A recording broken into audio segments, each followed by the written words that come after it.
आता बघूयात महत्त्वाच्या टॉप 9 बातम्या। बाबा सिद्दीकी हत्या प्रकरणातील आरोपींच्या तपासात धक्कादायक माहिती समोर अटक झाल्याने आरोपींचा आणखी एका हत्येचा कट फसला। आरोपींनी पुण्यातील निवृत्त पोलीस अधिकाऱ्याच्या मुलाच्या हत्येचा कट रचला होता। बिल्डर लॉबीमधून बाबा सिद्दीकींची हत्या झाली नाही हे कशावरून बिश्नोई गँगने हत्या केल्याचं पोलीस कशाच्या आधारे ठरवतायत, जिशान सिद्दीकींचा सवाल।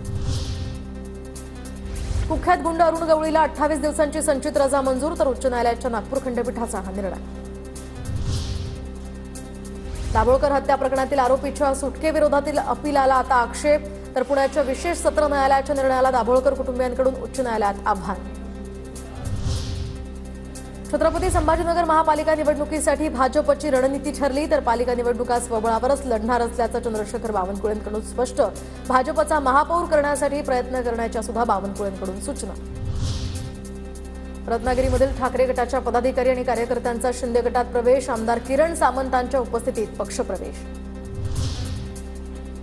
राज्यातील विमानतळांच्या बांधकामांसंदर्भात फडणवीसांकडून आढावा बैठक, जळगाव विमानतळावरील नवीन टर्मिनल इमारत आणि धावपट्टी वाढीच्या प्रस्तावावर सुद्धा चर्चा।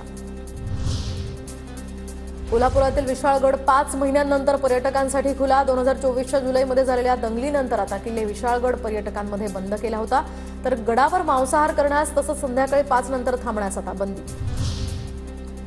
छत्रपती संभाजीनगरमधील अजिंठा वेरूळच्या पर्यटकांमध्ये निम्म्यानं घट, अपूर्ण राहिलेल्या अजिंठ्याचा रस्ता आणि प्रामुख्यानं विमान वाहतूक नसल्यामुळे 50% पर्यटक कमी झाल्याची भारतीय पुरातत्व विभागाची माहिती।